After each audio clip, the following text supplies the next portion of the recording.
At this time, the Clean Energy Buyers Association calls Ivan Erlab and Mr. Brent Aldifer to the stand.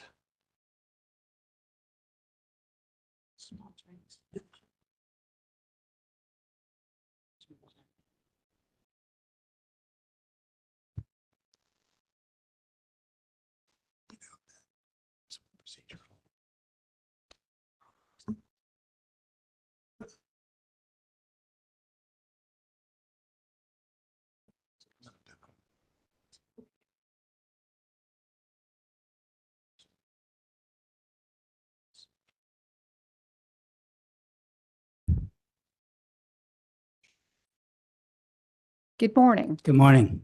I'll go ahead and get you sworn in. If you can place your left hands on the Bible and raise your right hands. And do you swear that the testimony you're about to give shall be the truth, the whole truth, and nothing but the truth, so help you God? I do. I do. Okay, thank you. You may proceed. Thank you. Mr. Aldifer, would you please state your full name and business address? Yes, Brent Aldifer. My address is 6312 Meeting House Road. That's New Hope, Pennsylvania.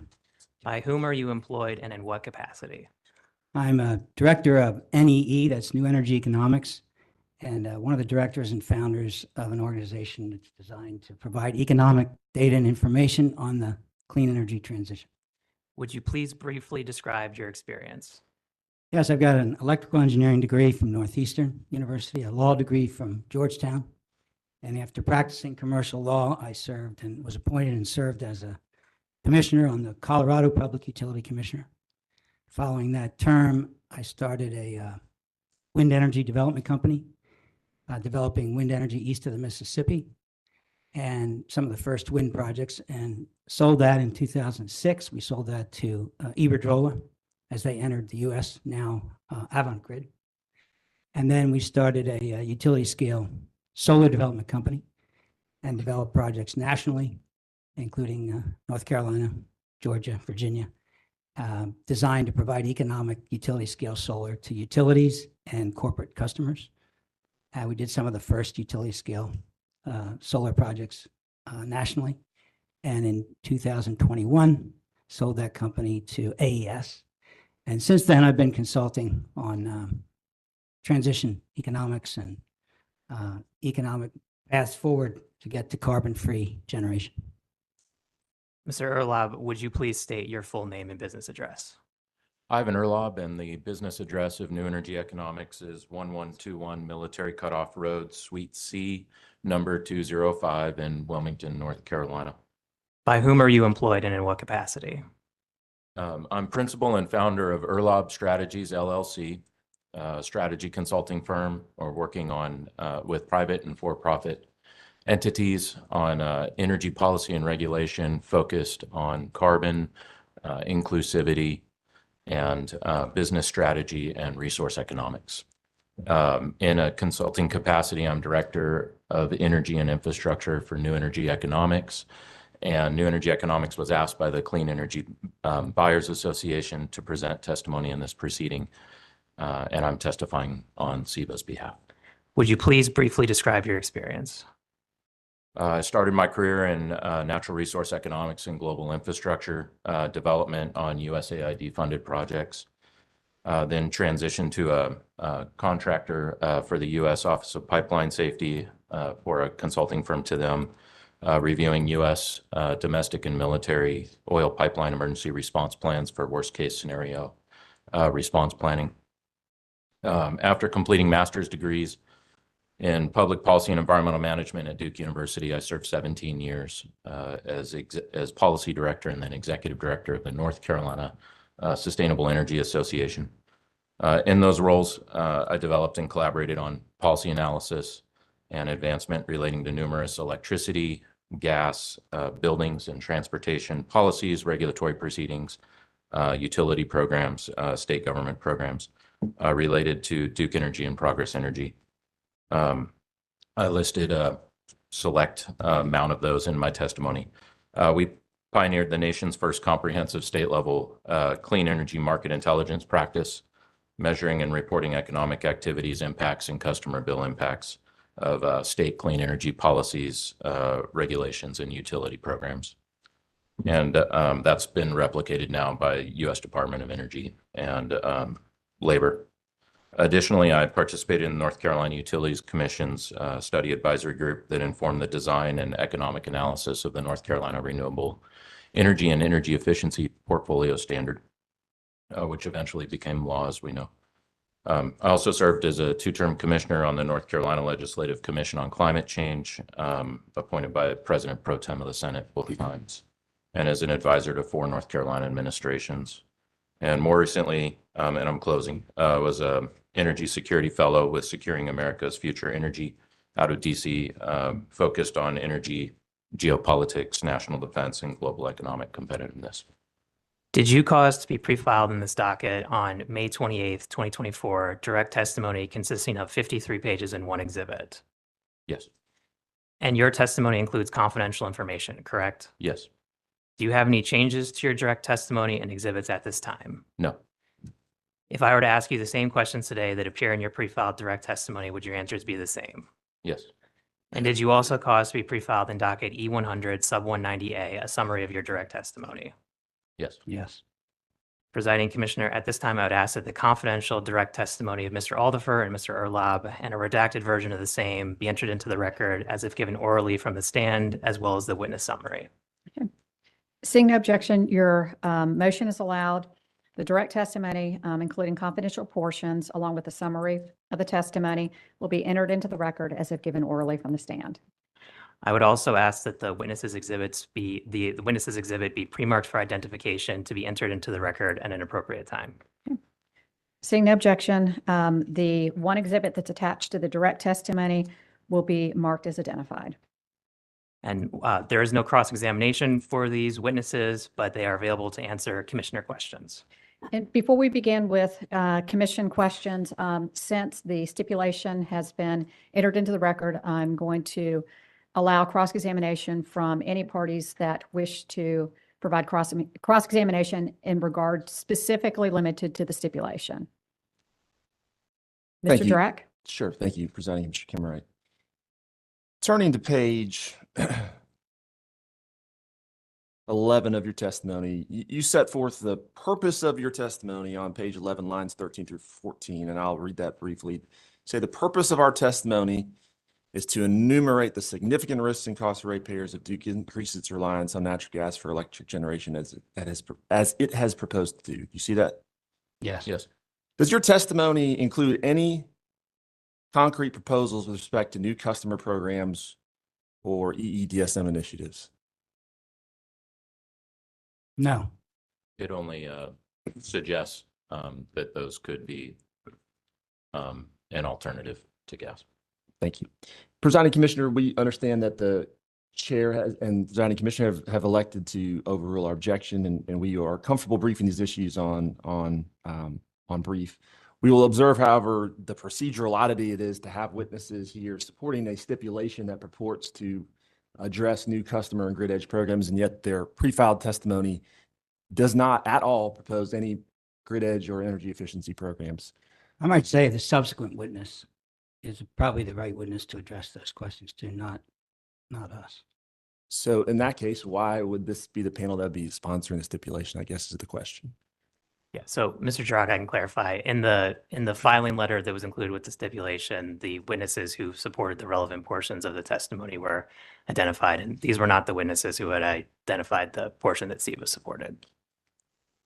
So would it be appropriate to withdraw the stipulation this time and wait until the appropriate witnesses that can actually sponsor the stipulation are presented? I don't think it'd be an appropriate time to withdraw it, but our next witness could speak to a specific paragraph that's included in the stipulation that Okay. is listed in the filing letter is supporting. Mr. Drack, you'll have an opportunity to cross-examine. And for clarification for the record, who is the witness that will be able to answer the questions that Mr. Drack has just asked?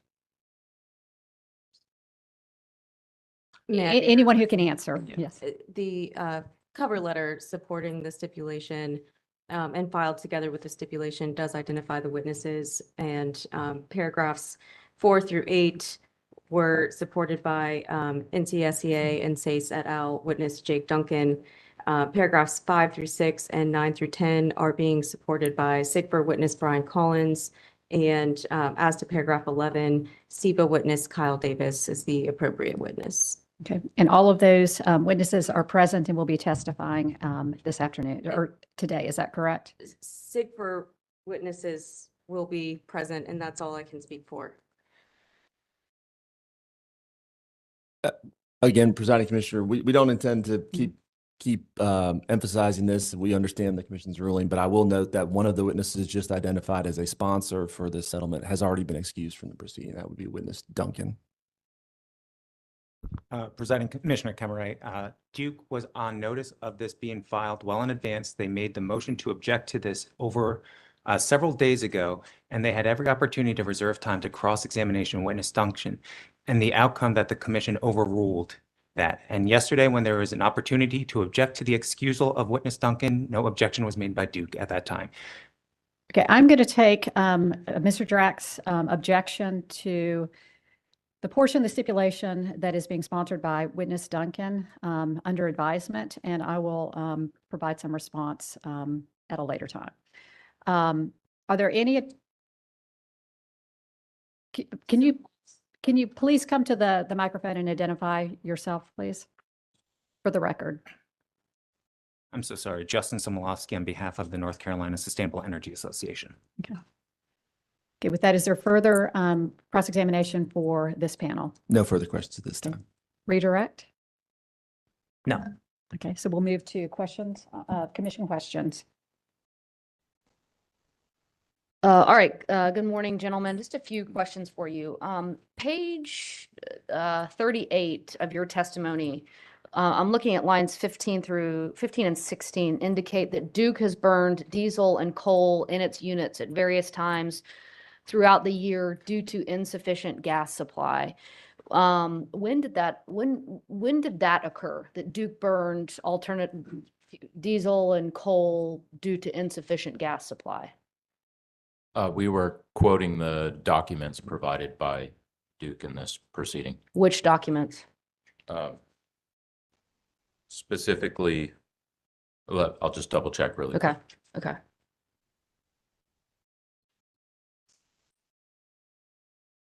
Mr. Erlob, could it be that you're referring to the data request that's attached to your testimony? Data It- request response. It would be, so generally we do have two quotations in here. For example, the quotation on the subsequent page, page 39. The companies, line 7, starting lines, about line 7. Companies, however, currently successfully manage this through the usage of alternative fuels, namely diesel and coal. My apologies. On the subsequent page, where they're talking about, we are quoting Duke, I think it's Appendix K, where Appendix K states, the companies, however, currently successfully manage this through the usage of alternative fuels, namely diesel and coal. To transition away from coal, however, the companies need to increase the fuel security of natural gas so that they will have the reliable supply and combined fleet needs during peak demand periods. Okay, but you're not referring to specific instances or dates of which you're aware on which the company had to utilize diesel or coal because of insufficient gas supply. No, we did Okay. not go that far. Okay.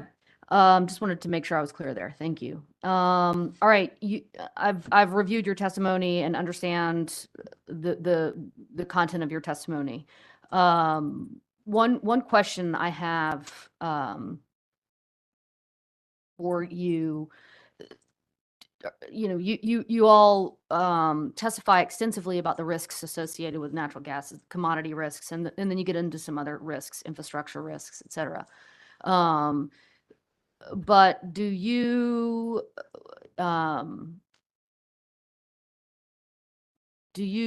disagree with the company's position as it's set forth in the filings made to us that natural gas fired capacity is absolutely critical in the near term?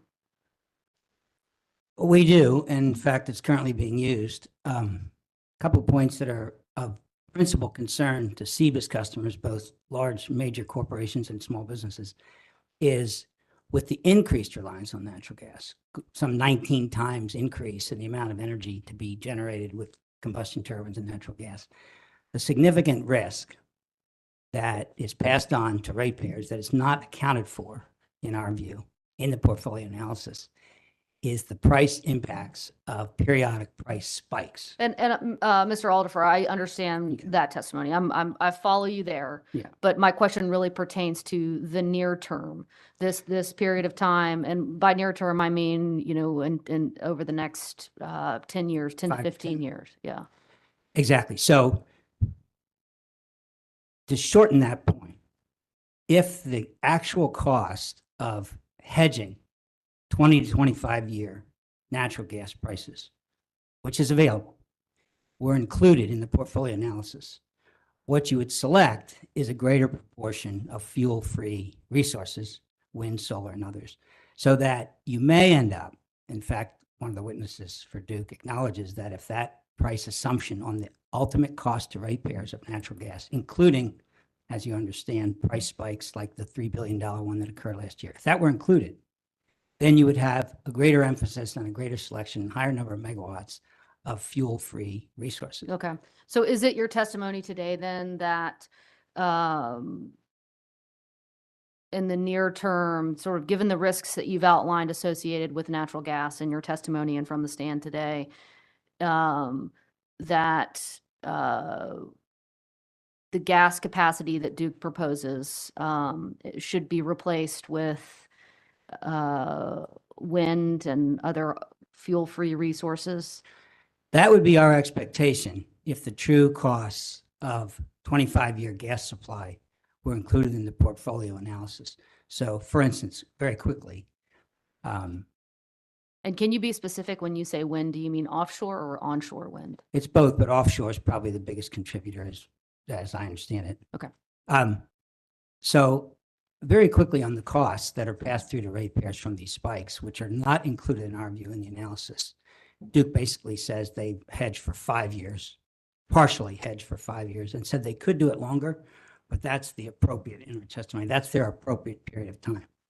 In fact, there are major players in the gas market, major investment banks that will provide to somebody like Duke, creditworthy customer rate back, a 25-year hedge price on natural gas, taking into account all of those global volatility things that we're now exposed to based on LNG exports. They'll take that into account and price it for Duke, not 5 years.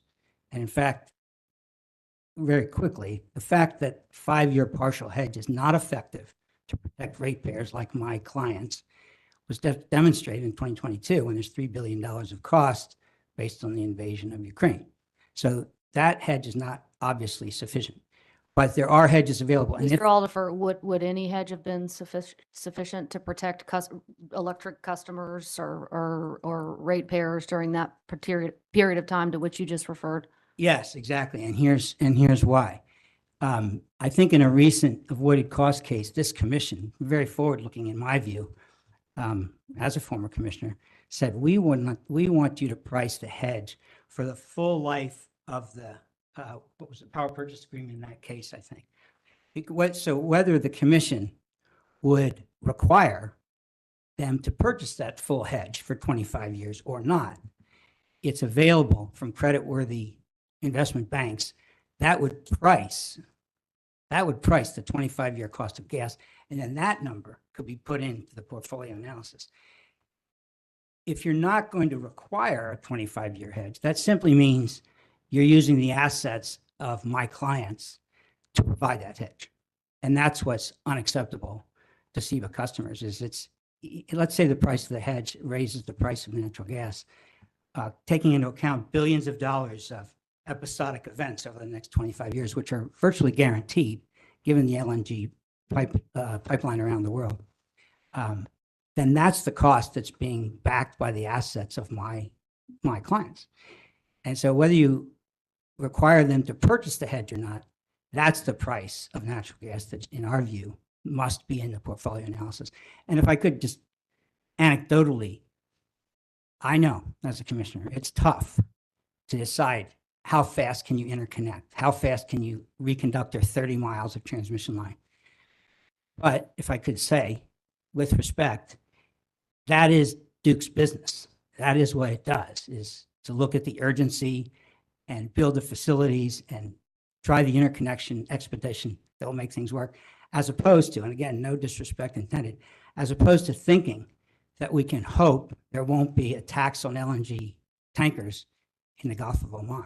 It's just, it is our business here in North Carolina to run the proper price in the model and then expedite the generation of those resources. And we think there'd be significant more megawatts brought online if that price was fully incorporated. And Is that responsive? I hope. Mr. Erloff? sorry, Chair Mitchell. And to clarify, we're not saying, we're not asking the commission to require Duke to purchase that hedge. What we're saying is that it's very valuable to use, to actually get quotes from those banks for that long-term hedge and use it for the purposes of planning. And that we do think, based on the other evidence we included, the other calculations are intended to be illustrative to show that, as public staff witness Thomas said, like the delta and the PVRRs of the various portfolios compared to portfolio 0 is a pretty tight band. And so the dollar amounts in our confidential testimony that are illustrative of real world experience over the last few years, and then comparative of, for example, Duke's P3 fall and P2 fall. The PVRRs we provide in confidential testimony are at or exceed the cost delta, the PVRR deltas between some of the portfolios that Duke has provided, which suggests that the real possibility of gas variability, such as between Duke's high price and its base price, if the high price, for example, happened, and Duke has built to this plan, to its preferred plan, P3 fall base, and uses that amount of gas that they would use at that price, it would exceed cost delta and the PVRRs between different portfolios.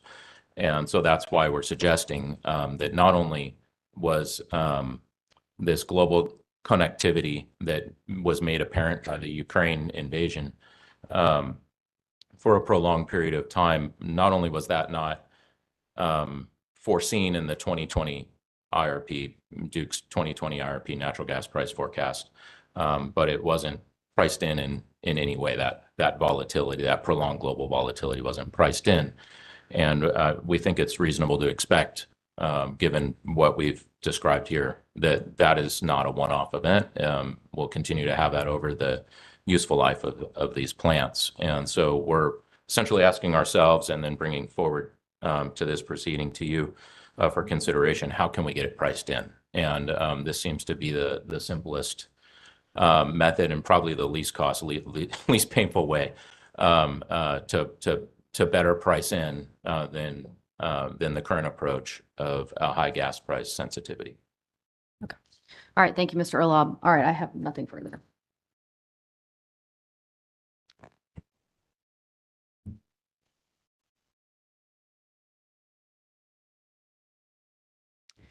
So I have a follow-up Actually, question. Yes, I'll ask the question. We have one additional question. So Mr. Erloff, for you, indicated that it's worth pricing in the hedge when we're modeling the role that these assets would play in meeting the long-term resource needs of the company. Can you be more specific? Like, what are these hedges are when you testify to pricing in a hedge? I understood your testimony to be the hedge should be a 25-year hedge, or a hedge that covers the lifespan of the asset. Is that correct? So Witness Alderfer researched exactly how that could be accomplished. If you don't mind, Okay. if I can turn it to him. There are a number of major players, but we talked to two, Morgan Stanley and Bank of America. And the short version of what hedges are available to a creditworthy company such as Duke are, first, there are hedges up to 10 to 12 years that are liquid and can be purchased. Beyond that, just any party can't get a 25-year hedge. You need the credit to back it. And that's what very few parties, but Duke is one, could provide. What then that bank does in return is, and they confirmed to us that they would be more than happy, and of course, to have that kind of business, to provide that kind of hedge, not to me or anybody else, but to utilities, to say exactly what that would cost. And the way they do that, not surprisingly, is they look at a whole series of instruments, long-term contracts with suppliers, other hedges that are available, offsetting, counterbalancing customers and hedges that they have. And then they put their assets behind a 25-year price. So that's how you know it's a real price. And that's a price we would encourage that Duke be required to get. What is that price? We don't know until they get it. Because it's based on particular circumstances of the region, the basis differential from Henry Hub. Can you give me a ballpark? I can't. I know Duke probably can get closest to any of us in this room as to what that hedge price would be. But our point from SEBA, real quickly, is if you don't get the price or choose not to include it in the portfolio analysis, what you're doing is asking SEBA assets to back what Morgan Stanley and Bank of America would back. So you can, in fact, I think at one point, Mr. Aldifer, I'm going to stop you. What do you mean by that? What do you mean SEBA assets? What assets are you talking about? well, I'm talking about the fact that these fuel costs are passed through directly to customers with no impact on the utility. So the assets are the budgets that they need to pay on future fuel cost adjustments. So it's their, you don't have to call it assets, maybe I shouldn't call it assets, but their, The cost of electricity? because, yeah, it's their fuel cost adjustments over the next 25 years, which are significant and could be referred to as speculative. And in the past decade, they could safely be ignored because we were in a period of very low volatile domestic prices. That's over and won't come back as demonstrated by the $3 billion surcharge last year. So you got to put those periodic events in the future, price them, which hasn't been done. Duke, I think, said they're speculative. They're speculative, yeah, but they're billions of dollars. So I guess I wouldn't characterize it as our assets, but our budgets, our costs. What can, Mr. Aldifer, Mr. Erlab, just clarify for me, one last question. How are your clients different from the members of SIGFR or the members of CUCA? What's the difference? I don't think they are. I think we were invited by Clean Energy Buyers Association to provide this testimony, but I think we're really talking about all ratepayers. That's right. It's all right there. But do your customers want specific types of generating assets to serve the system? I guess I'm trying to understand, or are you all representing the same interest here? I think the interests of SEBA customers, although they're major users, are the exact same as residential customers. Yes. Okay, well, I wasn't asking you about residential customers, the other industrial customers. Same as the that- other industrials.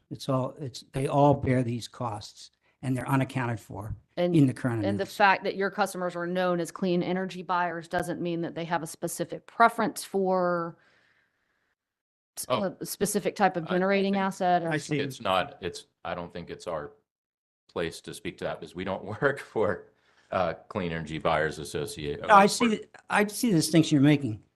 The point we're making here is that independent of the additional carbon benefits or clean energy benefits, on a purely economic basis, the natural hedge that's provided by fuel-free resources like solar and wind economically was underweighted. Economics alone, that I get your point. Yes, we do have an interest in addition in seeing what those assets are. But for instance, a hedge from Morgan Stanley wouldn't provide any additional clean energy benefit.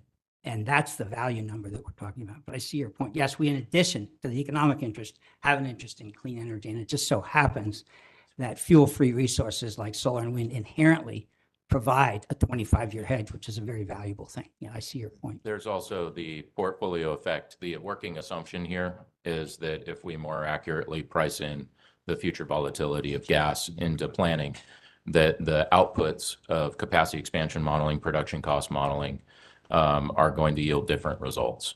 Either it's going to be in the amount of anticipated gas fuel burn, or it may even be the actual build or addition of megawatts of gas capacity, or both. Thinking about that, then it raises the obvious question, which we didn't do full because it wasn't necessary for these points. We didn't think, well, if not, then gas fuel or gas plant capacity, then what? And that's where we bring forward the point that public staff witness Thomas made, that the cost delta, the PBRR deltas between the various portfolios was in a very tight band, and that those differences between several of those portfolios that have different gas amounts I guess were that was, smaller than the prices we've brought forward here. And that's just using these numbers. This isn't even using because this volatility is not priced in. understood, Mr. Orlov, and thank you for that. My question is, if not gas, then what? And and you've said your testimony doesn't address that, but I think I read your testimony to say other resources like renewables, energy efficiency, demand side management, wind Mhm. would I guess be more competitive than gas. Is that, Well, do I understand your testimony wrong? No, you don't. Okay. And I think there's a number of reasons we're saying that. One is that the evidence before us shows the price or costs of other resources. And we already see the economic selection of solar, wind, other resources. So presumably that would continue in that direction.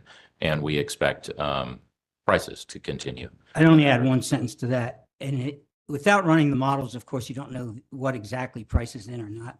But we know from other experience around the country and globally for that matter, that properly priced, in our view, yes, you'll probably build the higher percentages of wind and solar that as expeditiously as possible. But what might and intuitively probably happens is that you end up with more CTs, so that you're backing up reliably with gas, but using less throughput of gas for energy production. So intuitively, you might end up with more CTs and less CCs. But yes, we did not run the model, but just to round out the picture of what might be a less volatile, more cost effective, and it so happens meets carbon goals faster. Okay. Okay. All right. I have nothing further.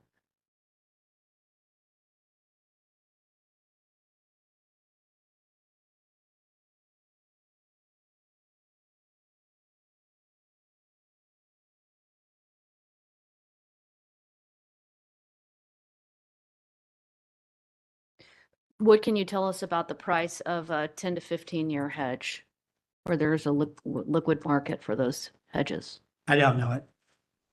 I don't know it.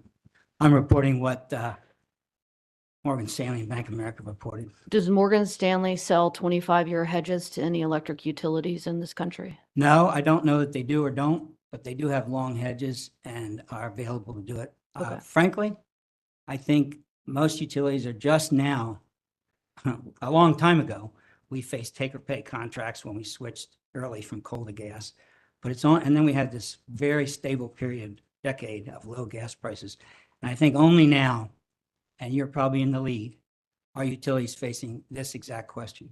So the question of who hedges and what's the real value of it and who does more renewables will probably play itself out. And it's maybe more pronounced here than we might have seen in a place like Georgia Power's recent surprise IRP, where their selection of capacity additions went more in the direction of CTs than CCs.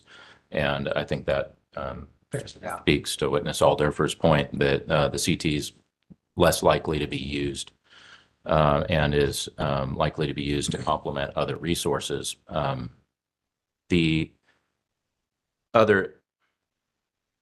Sorry, I lost my train of thought. I'll stop. Okay. Nothing further from me. Thank you. Okay, so that is the end of commission questions. So I'll take questions on commission questions. Ms. Kress? Thank you. Gentlemen, good morning. You were asked a question by Chair Mitchell about what the difference is between SEBA's interests in this action and, say, KUKA or SIGFUR's interest. Do you recall that question? I do. Yes. Okay. Are SEBA's members limited to customers of Duke Energy Progress and Duke Energy Carolinas? As far as I know, no. And that's because SEBA is a national organization, correct? Correct. And is it fair to say that SEBA's members have all stated carbon emissions reduction goals that they have publicly committed to in regulatory filings or otherwise? I think the next witness can actually answer that, a SEBA employee. I think there's an interest. There's institutions, governments, banks, not all of which probably have carbon goals, but everyone has an interest in the economics of where carbon-free energy is going to take us over the next 20 years.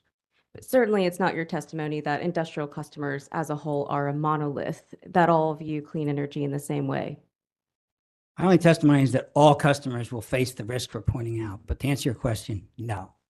Thank you. And you were asked a question by Chair Mitchell related to what SEBA assets you were referring to. And you mentioned that perhaps assets wasn't the best word. Do you recall that testimony? I do. Are you aware that the cost of PPAs for renewable energy resources provided by third-party independent power producers in North Carolina are allowed to be recovered from Duke Energy's North Carolina retail ratepayers through the fuel rider? Many utilities do that. I'm not aware of whether North Carolina does that or not. I'm aware of that. And so you're aware that those costs are disproportionately recovered from industrial customers on a volumetric energy basis? As other costs in the fuel cost rider presumably are. Thank you. All right.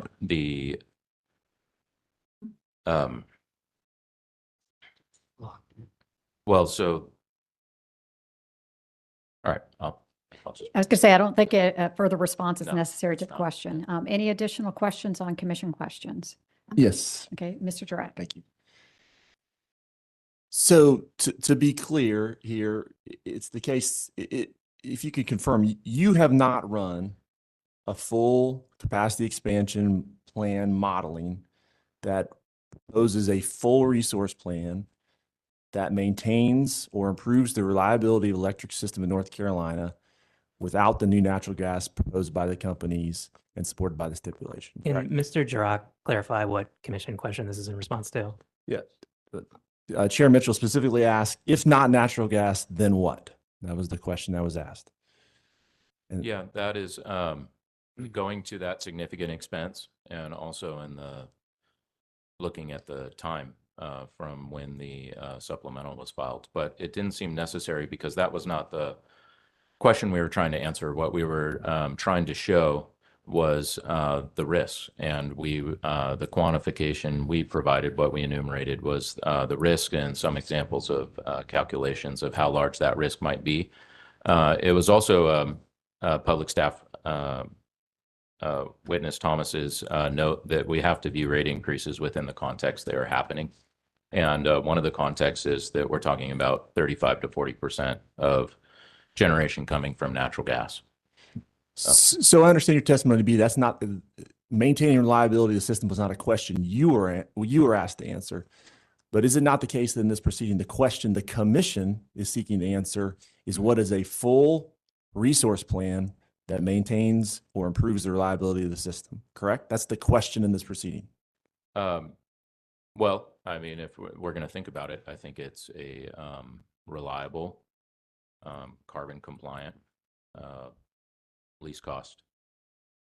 I think it's a three-legged stool. I mean, just speaking generally, it's not just reliability, but reliability is a must, of course. And we're not even, what we're talking about is the inputs into modeling, which of course, no portfolio should be selected if it's not reliable. But what we're saying is that the inputs, if they had been different to capture the risks that we enumerated, the outputs would likely be different as well. And how the outputs would be different would likely affect the full suite of resources. Your testimony is the output would likely be different, but just to confirm, no party, including SEBA, has produced in this proceeding a full modeled Encompass resource plan that maintains the reliability of the system without the new natural gas that is supported by the stipulation. I can't speak to other parties. Has but any it- CBO witness offered that? No. Okay, thank you. No further questions. No further questions. Okay. I see no additional questions on commission questions. So with that, Mr. Snyder, I'll take motions.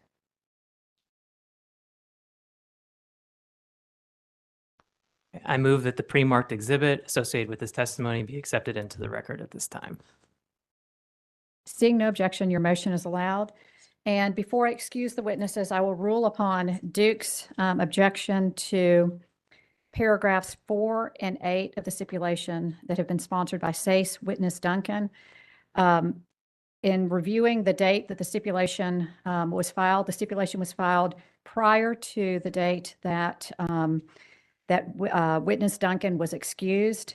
Also, Duke has the opportunity to address paragraphs 4 and 8 with its rebuttal witnesses. And so Duke's motion is overruled. With that, thank you for your testimony. You may step down and you may be excused. We will take our morning break for 10 minutes, come back at 10:50, and we'll be ready for the next panel.